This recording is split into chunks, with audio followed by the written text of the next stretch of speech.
It's really funny. Every time somebody asks that, they don't believe me, but I have pictures to back it up. In kindergarten, they did, "What do you want to be?" And I said, "The Texas Tech Master Writer." I thought that was something you got into, that was a career. It was always in the back of my mind. It just didn't become prevalent until really I came back home. I tried out 3 times. So the first one kind of stung a little bit, where you're like, oh, I think I would have been really good at that, but I didn't understand that I needed to grow before I even got there. And then Cameron's year, COVID happened. We were supposed to do our interviews. We spent that whole summer really in limbo. In the moment, I just remember thinking, why not me? And then I knew as long as I was in school, I was going to try for it. Our boss told us, I'll call you at noon, and it's like 11:30, and I've got my phone open and I'm just like refreshing the email. And then phone rang.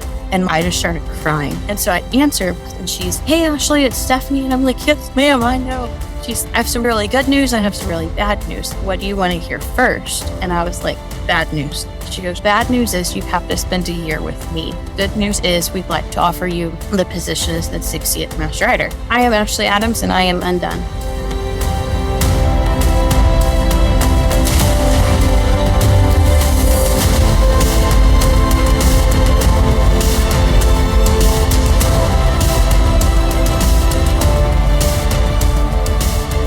Hey friend, I'm glad you're here. Welcome to another episode of Becoming Undone, the podcast for those who dare bravely, risk mightily, and grow relentlessly.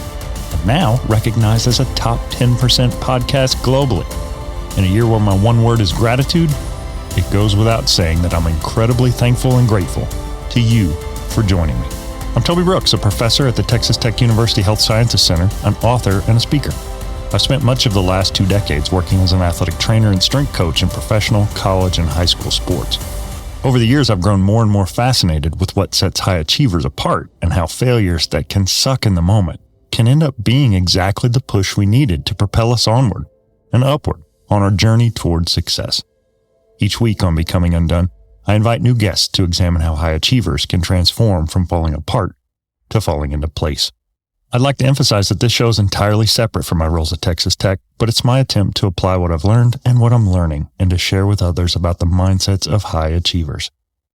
If this is your first episode, you've picked a great one. After my first year of podcasting, I've learned lots and lots of lessons. I've had the pleasure of interviewing some incredible guests. So be sure to scroll back through that backlog and pick out some of my previous guests, high achievers who didn't let failure or setbacks stand in the way of their eventual victories. And if you're a regular, I was reading about you just this week. You're what they call an early adopter, and every business startup has them. You're my tribe, and you have been such an encouragement on this trip. So I'm thankful and eternally grateful to you for the love and support. Sincerely, thank you.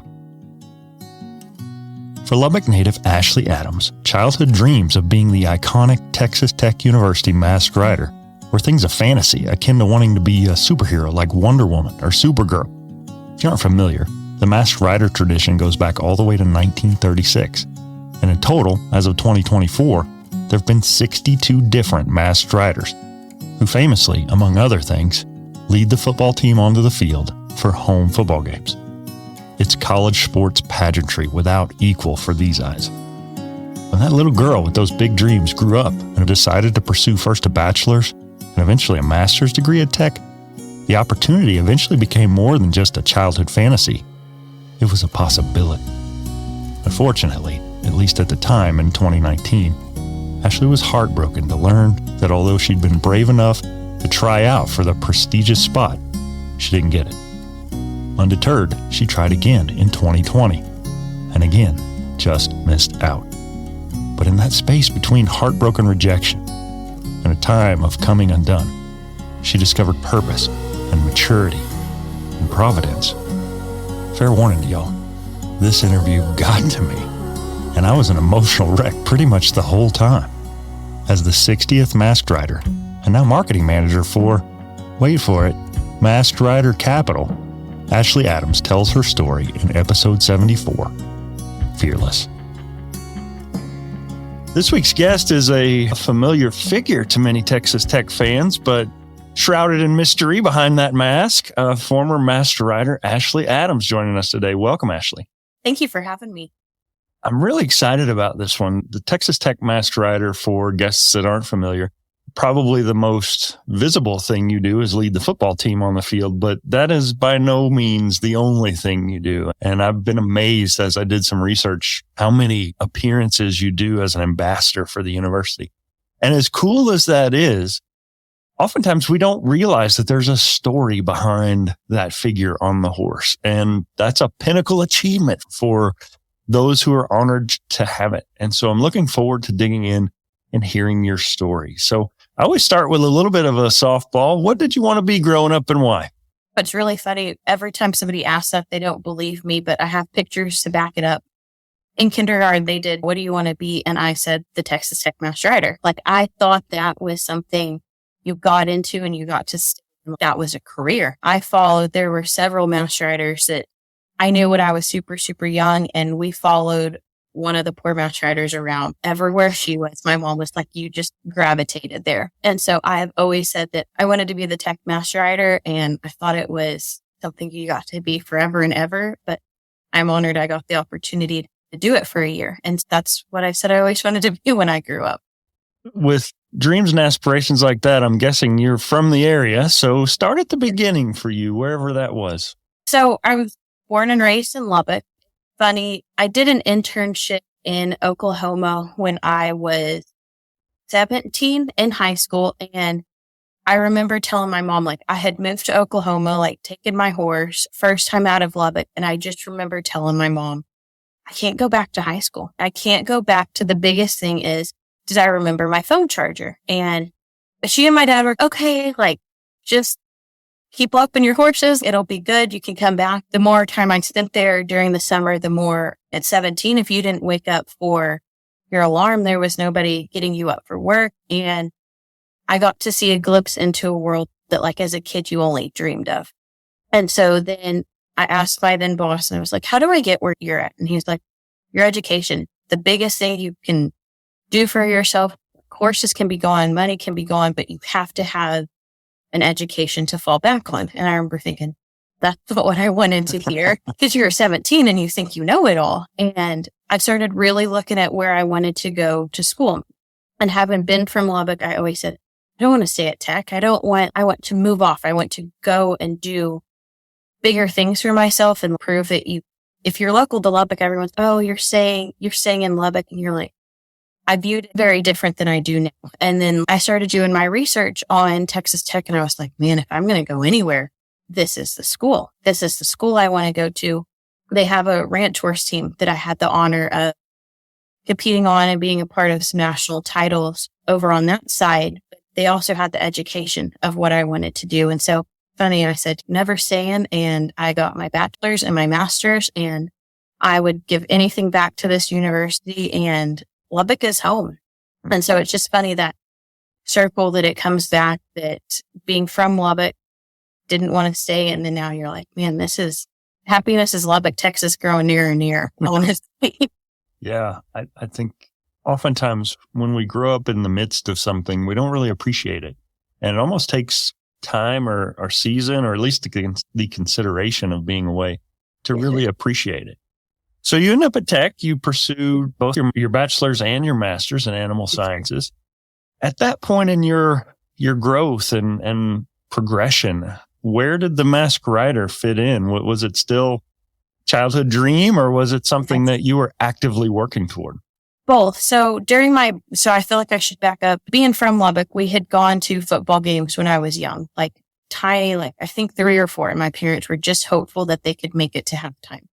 And they said that they got to stay the whole game because I just constantly was watching for the horse and finding it. My parents were like, oh, maybe this is just a phase. And it had always been in the back of my mind. But during my bachelor's, I was really happy showing on the ranch horse team. I got to show my horse. I was doing, not that you've got your blinders on, because it all happened for the right reason and the right time.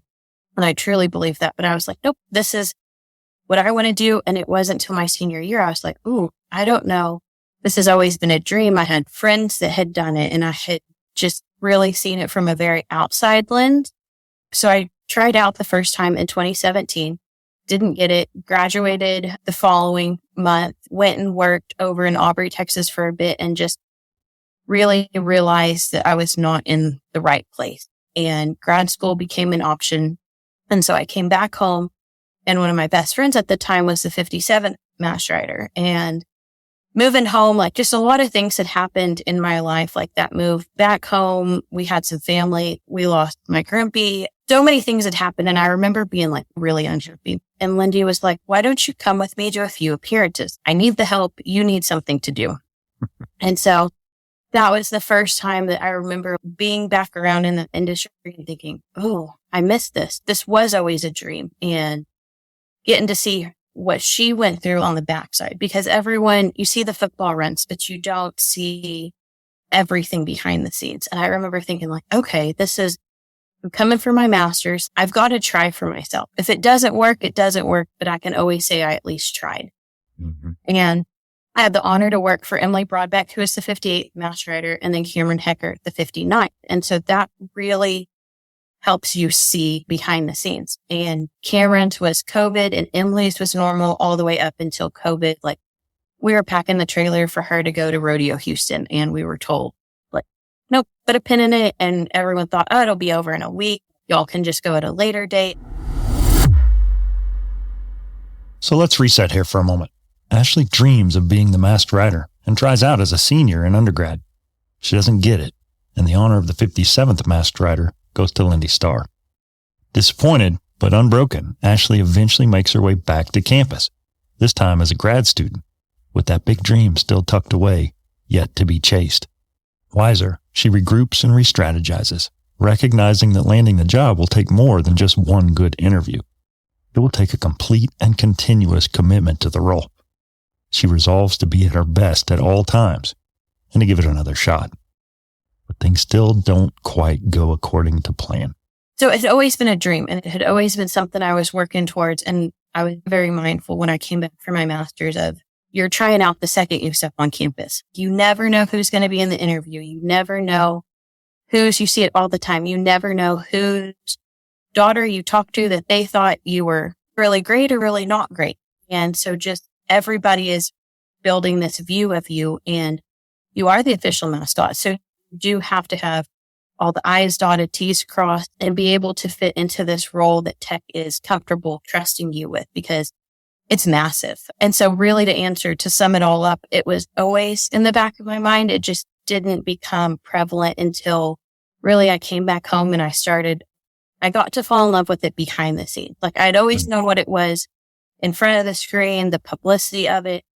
But truly what it was is I got to fall in love with the horse, with Fearless Champion. And I remember thinking, oh, if I'm going to do this, I want to do it with this horse. And not that any other horse wouldn't have been an honor, because it would have. But I think every master writer will always say, my horse was the greatest thing to ever be here. And because of him, you get so many opportunities. And seeing him behind the scenes for 3 riders, then when it became my turn, you're like, this is the fairy tale. This is what every girl dreams of. When you want to be the master writer, he fully let us do that. Yeah. I want to go back because this is a childhood dream. And in my research, I came across that picture of you dressed up as a cute little master writer. Yes, sir. And you're manifesting that in your mind as an undergrad, and you're trying out, and this is your shot, and you get told no. Talk me through how you moved forward after that disappointment. Both times were a little bit different of a disappointment. So I tried out 3 times. The first 2 times I obviously didn't get it, and the third I did. And so the first time I really knew in the back of my mind, there's no way this is going to beat me, because you really need to be involved behind the scenes, but you might get to the final interview. So you're like, there's a shot. Like I have better odds at this than I do anything else in life. And the first time I think I was really at peace with it, where you're like, okay, the girl it went to, Lori Tolboom, like she was amazing. It was her time and her moment. So the first one kind of stung a little bit, where you're like, oh, I think I would have been really good at that. But I didn't understand that I needed to grow as an individual before I even got there. And then Cameron's year. So I had volunteered my time for Lindy a little bit. Really just now I get it as a master writer. Anyone says, hey, that's cool. You're like, come with me. Like I can put you to work in a bad way, but you're like, I can show you and I need the help. Come on. And so working for Emily, you're like, okay, this is I feel like I'm as good as anyone to get this. And COVID happened. We were supposed to do our interviews and we had told, okay, we're going to be able to resume this. And we were like 2 days out from the final interview. There were 3 of us and we were told, we don't know when it's going to happen, how it's going to happen. So we spent that full summer really in limbo. And I remember telling my mom, like, I just want to know if it's meant to be for me, I'm going to run as hard at this as I can. But if it's not, I'd like to be able to feel like I can close that door for a little bit and not just be sitting there going back and forth. Holy cow. The wisdom in this sentiment far exceeds Ashley's youth, and I'm stirred nearly to tears even as we speak during the interview. The maturity and the vision to see that if something is God's plan for me, we'll get my best possible effort. In Ashley's words, if it's meant to be for me, I'm going to run as hard at this as I can. But if it's not, I can close the door. If you're like me, there are plenty of times in life where you feel stuck between a past you've outgrown a little bit and a future you aren't quite sure of. The trick is to keep your enthusiasm when things don't go your way, all while putting in the work to make that future happen. Ashley saw that purpose. That didn't mean that things were about to get any easier. When Cameron got the phone call, so if you get it, you get a phone call. If you don't, you get an email saying, thank you for trying out. We appreciate it, but you didn't get selected. And I remember getting that email and just everything left where you're like, and know what? And I mean, Cameron did amazing. And so I never mean it, but you're sitting there going, but why her? Why not me? Like, why? And it wasn't a Cameron. It could have been, you could have lost anyone. And you're like, why not me? I feel like all of these boxes I check that y'all need, I check and I check really great. And I remember leaving and going to Oklahoma for a little bit to see the 57th rider, Lindy. She was working up in Oklahoma and her boss had said, Todd said, he was like, maybe it's a blessing. Like COVID, we don't know. And that was the first time that I had heard it from somebody who wasn't my family, who wasn't your friends, who had no reason. And not that he doesn't support you, but it was the outside. Maybe it's a blessing. And I was like, oh, maybe you're right. And I learned so much watching Cameron go through some really like the public prep I got from her year of people asking, why can't y'all be at this? What about this? It really helped build me into my year. And now I look back and I am so grateful that God didn't say no. We just said not right now, because if I had gotten it Cameron's year, I don't want to misquote it. She did a little over 100 appearances, maybe 130, which we hit 200 appearances by homecoming week, my year. And so it's so easy to look back once you feel like you've got that crystal ball and all the answers. You can look back and go, we broke records. I had the most amazing girl and teams. I got to retire the greatest horse this university. I know we will have great horses. Like we have a great horse right now, but in my mind, the greatest horse. I got to take him on his farewell tour for the first time in 2 years. We got to run at Houston and Fort Worth, and he let me fall in love with myself again in a way. This is so soul-stirringly powerful to me. Try as she might to put on a good face, be a team player, and keep working in the face of not one but now 2 rejections for the job of her childhood dreams. To be so close when she was a finalist, literally on the threshold, only to be turned away. The journey had undoubtedly wounded Ashley. You heard her when that doubt and questioning starts to seep in. Why not me? And to summon the strength and courage it took to try one more time to find victory.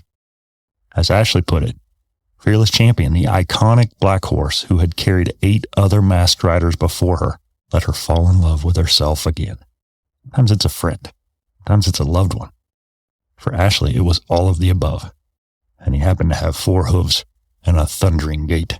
Every day you're with him all the time. And it all worked out for a reason. And I'm so grateful I didn't get it Lori and Cameron's year, because I wouldn't have had my year. And I think any master rider can say that, because each year is so specific and unique. Ashley Hartzog, they had ESPN College Game Day, and so she got to run Midnight Matador up the engineering key. I got to run at the bowl game. This year's master rider got to go to New York for the Macy's State Parade, Caroline got to bring in a new horse and Centennial Champion. And so each year is so specific and unique. And I think it's really easy once you've sat in that saddle to go, oh, there's a reason. There's a reason it didn't happen. But in the moment, I just remember thinking, why not me? Like I do this. I could be great at it. But then you look back and you're like, okay, I get it now. Yeah, that's so powerful.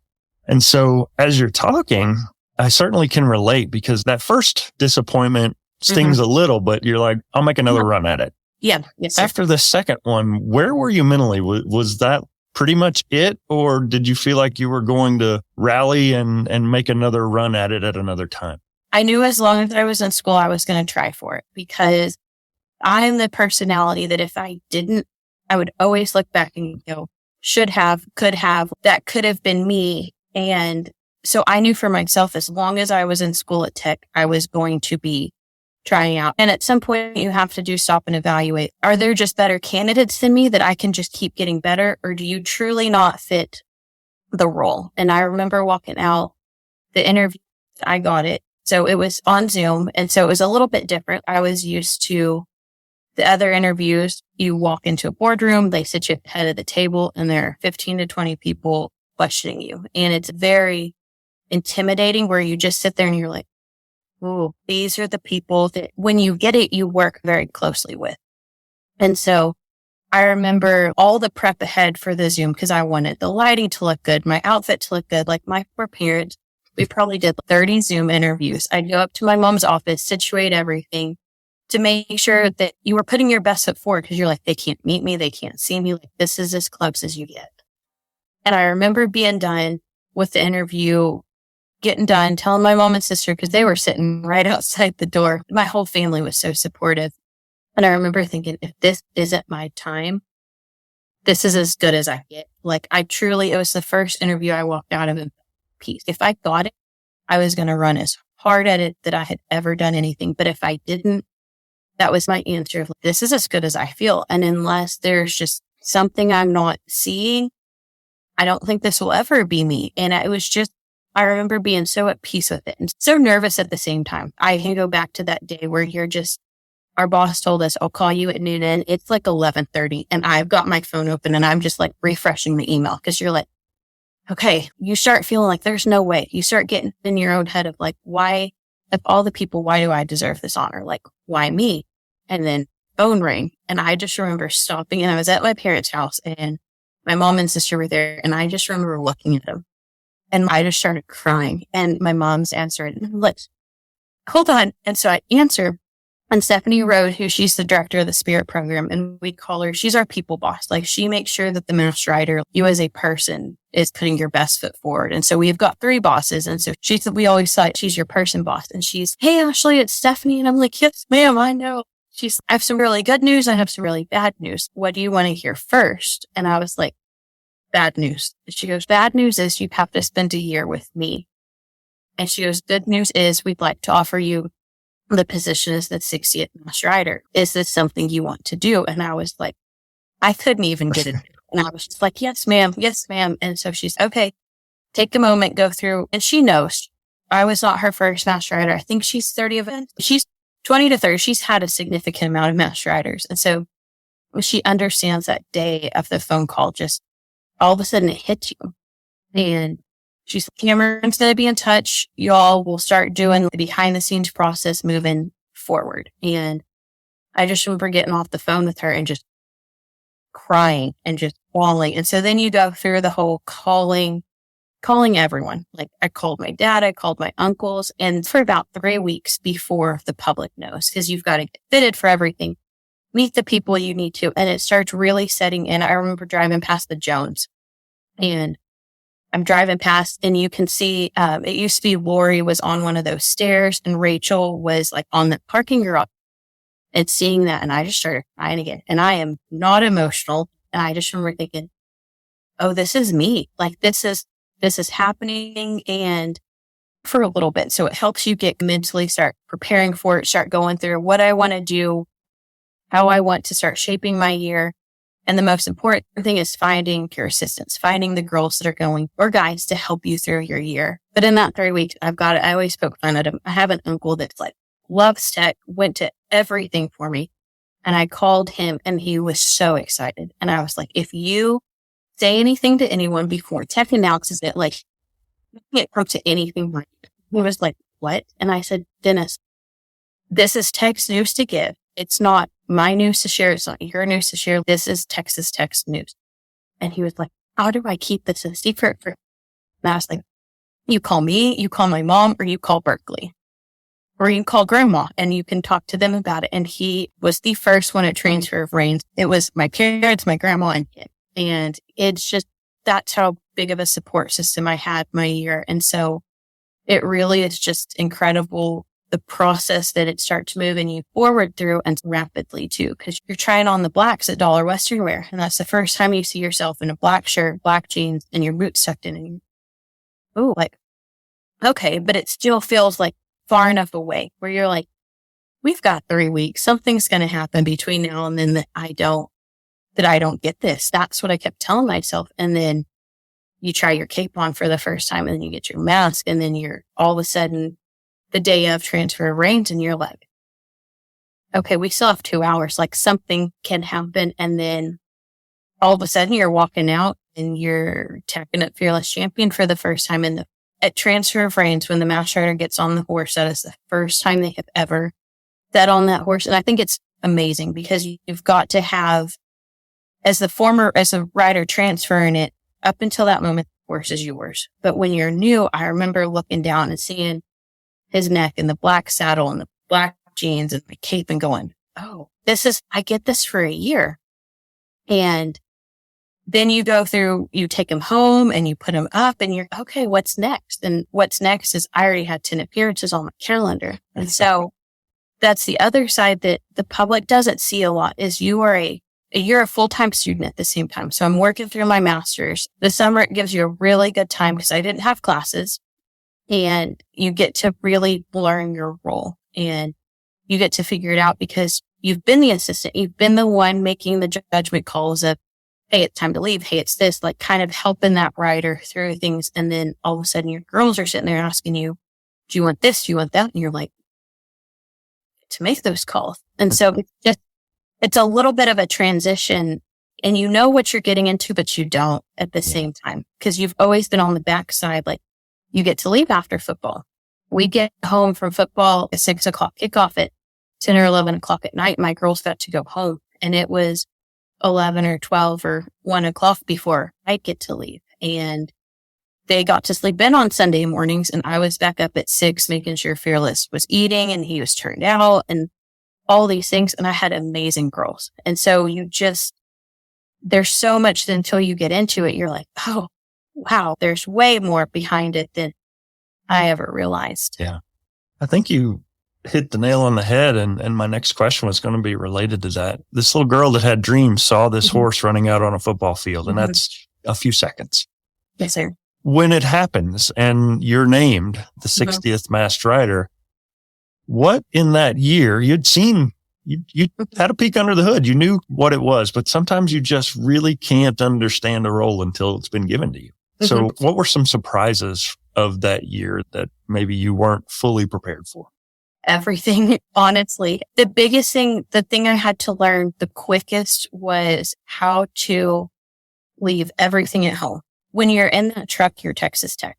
When you're outside of that truck, you're still Texas Tech because people always recognize you. And so for me, really learning, I could separate my personal and my professional life really easy. Maybe sometimes a little too good. We're like, you forget that you are somebody outside of this role. And so learning your role is really hard, but again, Fearless made it so easy. I think if he could have talked, it would have been like, kid, I know where to take you. I just need you there so that I can go where I'm going. But also being a boss, being a leader. So I had 4 amazing girls. It helped me through my year and you're so close to them in age. I was significantly older because I was 25 when I was masked rider and they were all sophomores, juniors, and Michaela was a senior, but you're friends with them. You pick people that you know are going to be in your corner, that you've got to have them there on your best days celebrating with you. But they were also the girls that ran to me on my worst days and let me, like, they were the best group of girls I could ever ask for. And so learning that you're friends, and they're doing this because they love you, they love the horse, and they love the program. They get no recognition. They're not on the football green. They're not the ones people are taking pictures of. They're the ones that, as you're walking down the ramp to football and the horse poops, they've got to stop and clean it up.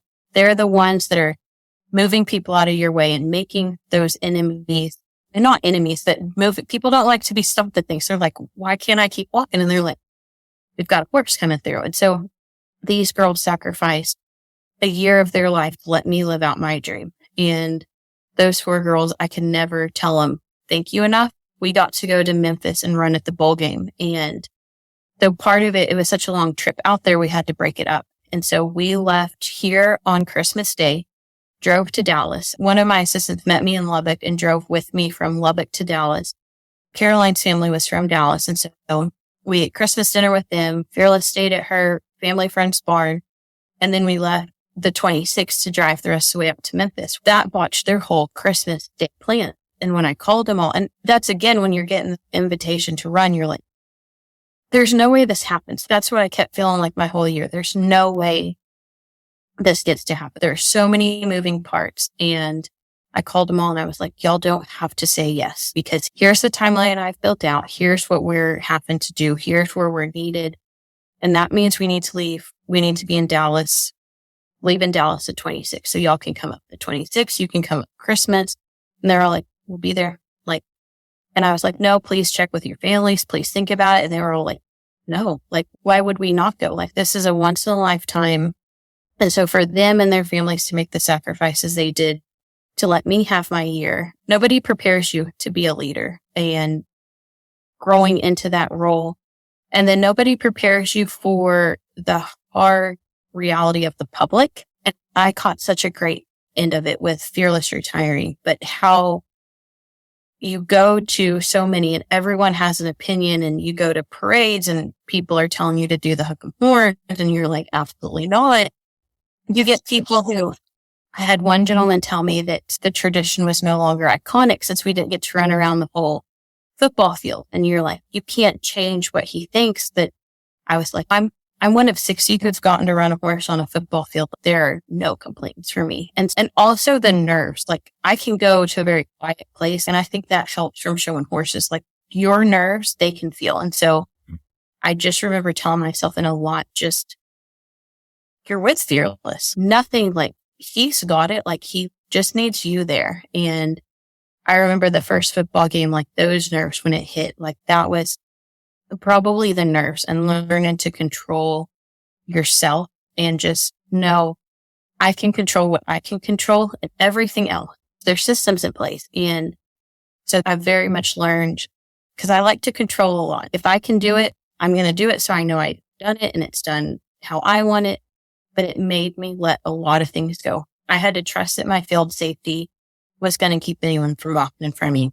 I had to trust that at the bowl game, when the photographers who don't know are in your path where you're running, and you're watching your girls arguing with these photographers, trying to move them out of the way, just all of these things I learned my year, I can only control what I can control. And that was how I presented Texas Tech and the care that I gave to my horse. And I feel like I did that, and I did that the best I could. And I do it all again for that horse. The horse before him served 12 years and he served 10. Okay. He just got beat by a little bit. Midnight Matador served 12 years.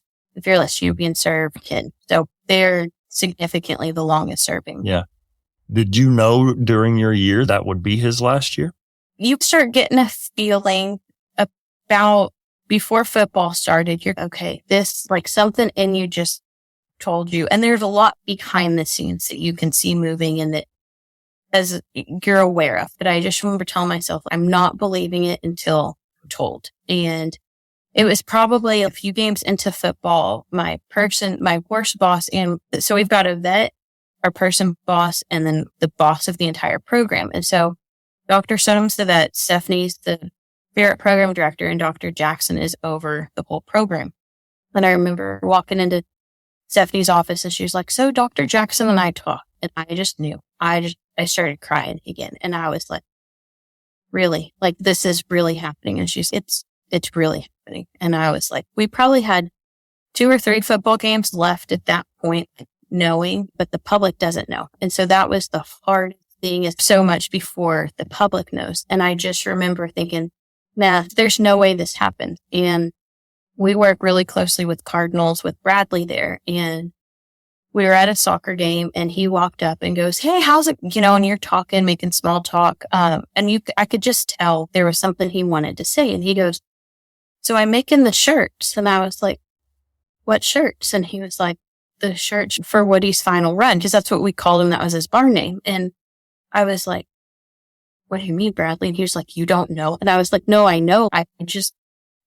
You're making shirts. And I remember looking up at my girls at soccer, and there was a line starting to form, and my girls could read me so well. And I just remember looking at him, and I can start crying again about it. I just remember thinking, oh, they're making shirts. This is happening. And Bradley just stood there with me for a minute and just was like, whatever you need. And I was like, I know my parents are going to want some shirts. And he was like, we'll have your parents some shirts. I just remember getting in the truck, and we were all pretty quiet going home, because you understand the significance of this moment. It's not just you in this course, but I got so many DMs on Instagram. And that's the other thing the public doesn't know, is it's us running our social media. So you see everything. You see all the really great things, and you see all the really bad things people message you. And I remember thinking, this is happening. And it was the most significant thing I've done, because we got so many DMs of, we're coming to this game to watch him run one more time. Like, so many people. You still talk to football players because we didn't get to do a touchdown run that game. And even some of the football players you talk to, they're like, we're so sorry. We were trying for this horse to get it touched. And you're like, it all happens for a reason. I wouldn't change anything, but it was so significant that I just remember thinking, why do I get this honor? Why is my name always going to be it? And I didn't realize it. And it was our vet, Dr. Sunam, and him and his wife are amazing. You can't go through your year without the Stronums, honestly. And I was like, I don't know why I'm having such a hard time, because I get him the rest of my year. It's not like he runs and he's done. We still have the search process for a horse. And he was like, because you understand the significance of this moment. And I just remember prepared. And the whole time they haven't announced it. So you're trying to do a lot of things behind the scenes to get ready for it. And I remember trying to get a hold of people in athletics. Can y'all use him for the final uniform reveal? And it was it took a minute to get a hold of him. And then I guess their office got word, and they were like, can you be to the Jones Wednesday night? And you're like, absolutely. And I remember, so we took pictures, we shot the promo video, and the whole time you're just sitting there going, we still have a few days. Something will happen and we won't get there. That's what I felt my whole year. There is so much time between now and the end goal. And I remember riding him Friday night. It was a late kickoff, but I like to just get on him and just walk. Just let him move, just let him. But it was really good for me, because you could just sit there and be quiet and think. And I remember they posted it on Twitter, and my phone just started blowing up. And I'm watching this video of them for the seniors for Fearless Champion. And I just remember bawling again. And I'm on the phone with my mom, and I'm like, they sent me the photos. And I'm crying to her. And she's going to be okay. And then my phone went dead. And so then you're out there by yourself in your emotions, and you're like, no, like I get to do this for this horse. He's the one who deserves to be sent off the way he gave so much to Tech. And then Tech did a phenomenal farewell video for him. And I've been able to watch that once. Taylor did such a great job. And I've watched it once, and I've watched it partway through. Because they captured everything. And the whole time you're going through this with your girls. And Caroline and Maddie, who worked with me, they worked for Cameron. So they had known this horse before. They had been a part of field safety. So many people, you get wrapped up thinking, I'm the only one going through this. And then you're like, no, there's so many others. And I had such great girls. So I would get Fearless ready. Like, I'd ride them, I'd bake them. They would clean the truck, trailer, clean my tent, all of these things to help you get prepared for the day. And we're getting ready, and Ashley Rogers and Taylor show up to start taking photos and videos. And I just remember normally the girls would jump in and start doing stuff. And I just remember looking up and they were just all standing back. And I was like, man, they're not. And then I realized they knew I needed those moments by myself, getting him ready. And it was one of the most powerful things. And he is the greatest horse. And getting down there for your last football run, it hits you like a ton of bricks. Yeah. I'm a professor in the athletic training program, and we typically take our students out to the therapeutic riding center once a year just to experience hippotherapy. And I remember being so skeptical of hippotherapy and therapeutic riding when I first heard about it. I'm like, it's pony rides, but it's not a real thing. And you go out there and you see it, and you see an autistic child that communicates for the first time. Yep. Or someone that hasn't walked, develop posture. And it dawned on me. And every time I go, I walk away with a deeper appreciation for just how therapeutic a horse can be. And it's easy to say you were the master rider. You rode the horse. Do you feel like it's better said that he carried you? He absolutely carried me. My year, the tunnel came down and then it flattened off and then dropped back again. And I remember hitting the flat part for the first time and thinking, what did I do? I don't want to be here. I don't want to do this. Like the nerves, because you only run your horse once in the stadium before football. So I had run that Thursday night, and then Saturday night you're running in front of everyone for the first time.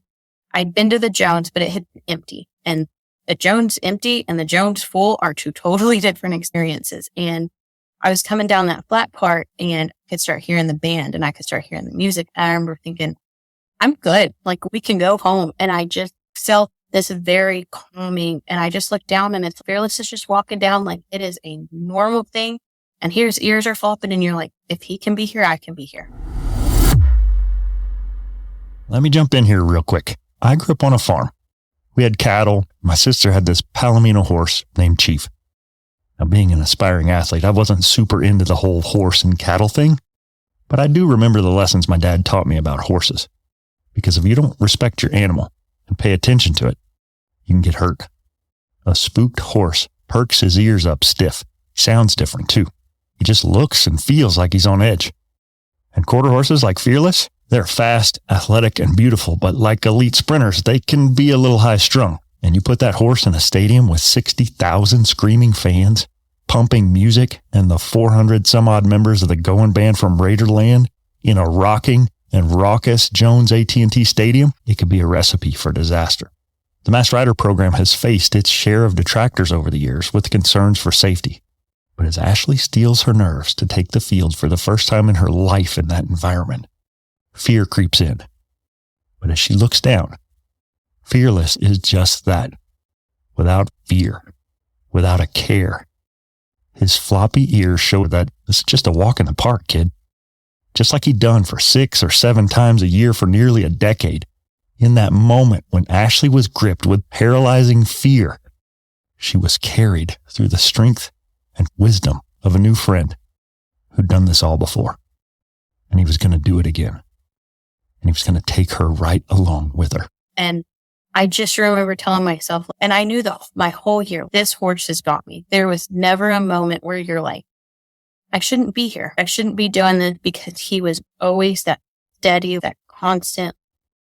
He fell asleep on the sidelines. And I had seen it from seeing it on the ground, but I had never experienced it. This horse is fully asleep on the sidelines. And you're like, we're about to run in 20 minutes. I need you with the program. And they get to a certain point in the pregame songs, and the last thing I remember hearing is the national anthem, because after that, everything just goes dead quiet and you're walking in your circle. And I just remember telling myself, I've got to be able to wiggle all of my toes so that I don't freeze up. You're just sitting there stand loose and you can feel this horse like just start building. And I'm like, oh, he knows what he's doing.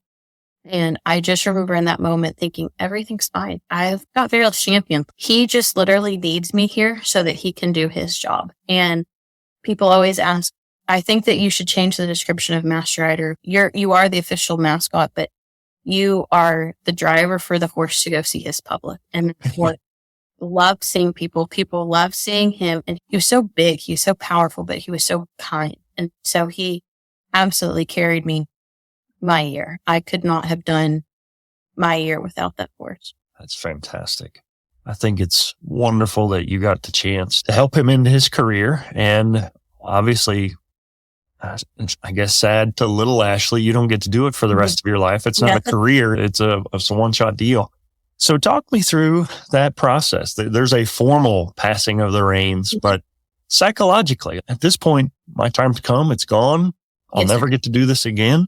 What were the days, weeks, months to follow like for you when that season of your life came to an end? So it's interesting.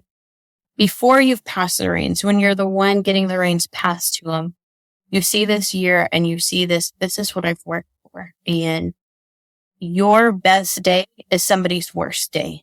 And you don't realize it. And that's something else I learned is you don't know what somebody else is going through. I only knew my emotions. I could look up and see cameras and be like, oh, that's going to be me in a year, but that's in a year. That's never going to happen.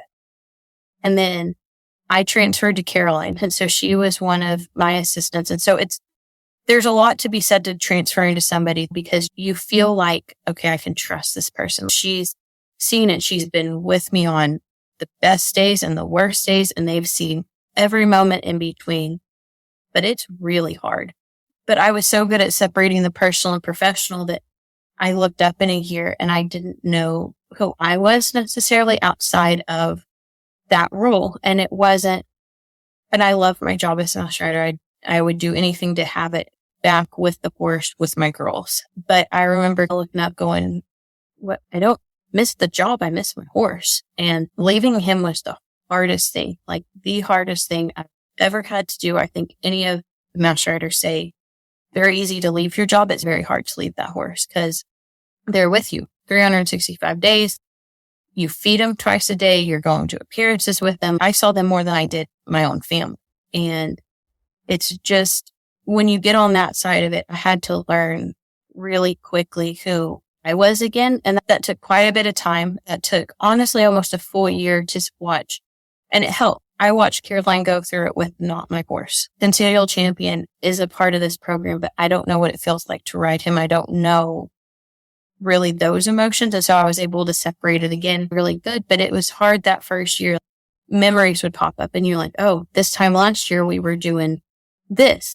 And here I am doing this. And I remember there were several moments I was probably really not great to be around that you were like, last year I was doing this year we're just sitting around at the house. And so that was really hard. And then I had a really hard time even wanting to be around another horse that wasn't him because you're like, he let me do everything. And I had to learn. Everyone would always ask me, what do you want to do? My boyfriend tried really hard. He was like, what do you want to do today? I'm like, what I want to do, I can't go do. He pick something I can help you go do. I don't know how. And my mom was feeling like, you can't. And I'm like, I know, but I've never had something I learned. That was the first job I ever had that I learned.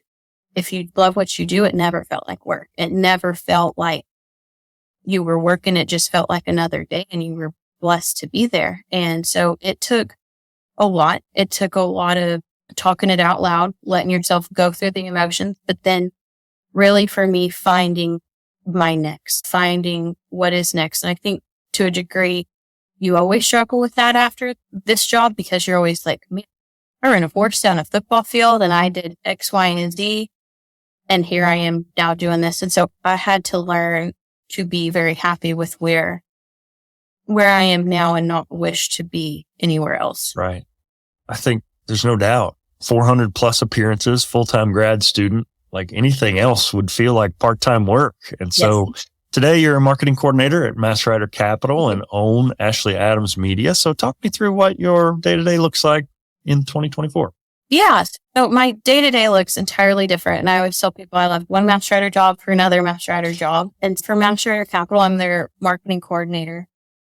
So my day looks, depending on what's going on, it can be anything from getting pitch decks ready to helping with logos to doing the website to running errands around town. I got to join this company when it was still young and it's still growing. This is truly the first job that I've had since my time as master writer where you're like, I am a part of something bigger than myself. And I think that's what I've always craved as an individual, where you're like, if I'm working on it for me, like that's great, but I want to feel like I'm making a difference and an impact. And so I love my job. I work with the best people that it's home. Truly, they're great. They're in the community. They're going through it with you. And then Ashley Adams Media, I had started that before my time as master writer. And then, of course, that year, everything gets put on pause. And so I didn't really take any photos for a year. And then right after master writer, so in August, I went to Yellowstone. And that was the first time I picked my camera back up. And we went to Yellowstone and the Tetons and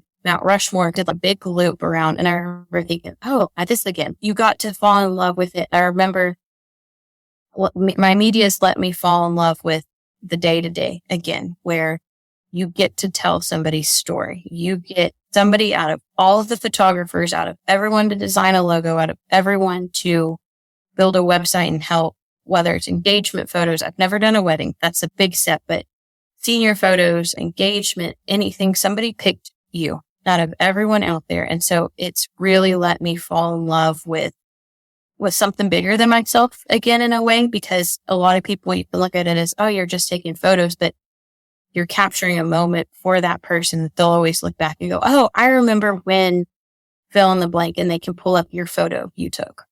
Yeah, that's fantastic. If you had a chance to go back in time and speak some wisdom into young Ashley, aspiring to be the master writer or maybe even doing what you're doing today, what advice would you give yourself and why? To keep going, and that God doesn't tell, he just tells you not right now. Because it's very easy when you're young, you look up and you're like, oh, I want the $1 million house, this life that you have envisioned. And it's very easy to judge when you're in college eating ramen noodles and starving and trying to make it through, that you look up. And so you're not told no, you're just told not right now, because you'll get to the side where you can afford a peanut butter and jelly, and you'll look back and go, man, I had to learn those lessons so that I could get here and be happy. And that as fast as you're moving forward, don't be afraid to look back and help the next person, because as you're moving forward, you have people in your life that are helping you up, whether it's the metaphorical ladder or the stepping stones, but nobody gets to where they're at on their own. It takes a team. It takes a village. It takes somebody going, oh, they might have it. Let me talk to them about it. Let me see what they can do with it. So always be willing to go back and help the next person moving up, because you have no idea what you're going to do, how you're going to impact people, but to always look at it as it's not no, it's just maybe not right now, and to help the next person coming up along with it. Fantastic words of wisdom for yourself and for others. Next to last one's a little bit of an oddball. I love music and the emotions that it can frequently represent. If we were to watch a montage of Ashley's life, what song would you pick to play in the background and why? That's hard, because my playlist is like everything from the Christmas to the Christian music to Post Malone. So I think really I've always thought about this, probably more than most people, but the song that we always played going to football, the last song like pulling into the parking lot was I'm Gonna Be by Post Malone. And I remember hearing it Emily's year when it first came out. I remember thinking, I'm going to be that. One day I'm going to be. And so as funny as it sounds, I don't really think it's a song to go over like your whole life, because each chapter is so different and deserves its own song. But I really like that one. That one, when I listen to it, I can go back really quickly to that moment. So that's probably my answer. So cool. I have a Spotify playlist that I put together with all my guests' picks. So we have like a mixtape of everybody. Yeah. Yes. That's awesome. All right. Last one. What for Ashley remains undone? I think a lot. I think the second year I have reached wherever I'm going is when you start getting stagnant. And so for me, I have always been the one to think 5 steps ahead. I can overthink something. I've got a plan for every stage, but truly where I'm at in 5 years, I don't know. I know I love my job. I love what I'm doing, but I would love to be able to be at a place where you can give back to your university, to the next group of kids coming up through the Tech Mentors team, through the Master Writer program, through maybe it's a first generation college kid, but being able to be there for the give back into your community, because my community gave me so much. They gave me the opportunity of a lifetime, and being able to pour into that. I really don't. It's the first time in my life I don't have in 1 year I'm going to do this, in 2 years. But I know looking forward, the person I want to be and the person that each day you're moving towards. And so I think there's a lot left to be undone. I think there's a lot that's been done, but I think there's still a whole lot left. Yeah, that's wonderful. If folks want to connect with your work or follow you, how can they find you on socials? I have a personal and professional social media. So my personal is Ashley Adams, and I don't really share a lot on there anymore, but I shared a lot throughout my time as Master Writer. My media one is Ashley Adams Media, is on Instagram, and then Facebook, it's Ashley Adams Photography. I've got a TikTok from when I was Master Writer. So I had a lot. I don't have Twitter. What is it called now? X. Yeah. I don't have an X or Twitter, but other than that, I'm on just about everything else, and as personally and professional. So whatever people want to follow, that would be great. Awesome. Ashley, I sincerely appreciate your time. Such a powerful story. You've been a fantastic ambassador for the university. That's a heavy load to carry, and most of us don't realize what goes into that goosebump inducing run onto the football field. I'm going to drop videos into the link here so that folks that listen that haven't seen that, there's nothing like it in person, but seeing it in video, it's certainly fantastic. So thank you so much for your time. Absolutely. And I think the coolest video, and you can cut this out, but the coolest videos, we did a helmet cam. So you can actually see what it's like to run down the field. And I remember watching my video back and thinking, oh, people cheered. People cheer when you run, because it's just so quiet. But I think that's a powerful video, because you get to see how much our horses in this program love their job, truly love it. So I really appreciate your time and letting me tell my story and tell a little bit about Fearless Champion and what this university in Lubbock's done for me. I am Ashley Adams, and I am undone. I am so incredibly thankful to today's guest, Ashley Adams, and I hope you found strength, encouragement, and maybe even a glimpse into something or someone that can serve as your own fearless champion as you listen to her story today. For more info on today's episode, be sure to check it out on the web.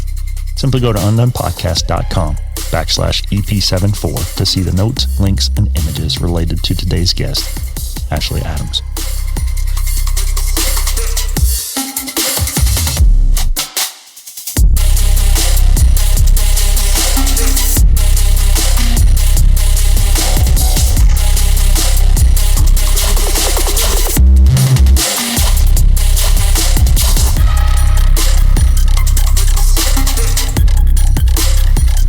I know there are great stories out there to be told, and I'm always on the lookout. So if you or someone you know has a story we can all be inspired by, tell me about it. Surf on over to undonepodcast.com, click the contact tab in the top menu, and drop me a note. Coming up, I've got some incredible guests, including former pro football player and collegiate coach Marshall Roberts, former Navy SEAL turned author Mark Green, and Kansas State athletic trainer Jared Aluek. So stay tuned. This and more coming up on Becoming Undone. Becoming Undone is a Nitro Hype creative production written and produced by me, Toby Brooks. If you or someone you know has a story of resilience and victory to share for Becoming Undone, contact me at undonepodcast.com. Follow the show on Facebook, Instagram, and LinkedIn at Becoming Undone Pod, and follow me at Toby J. Brooks on X, Instagram, and TikTok. Check out my link tree at linktr.ee/Toby J. Brooks.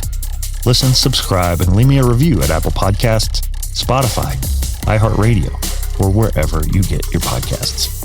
Till next time, everybody, keep getting better.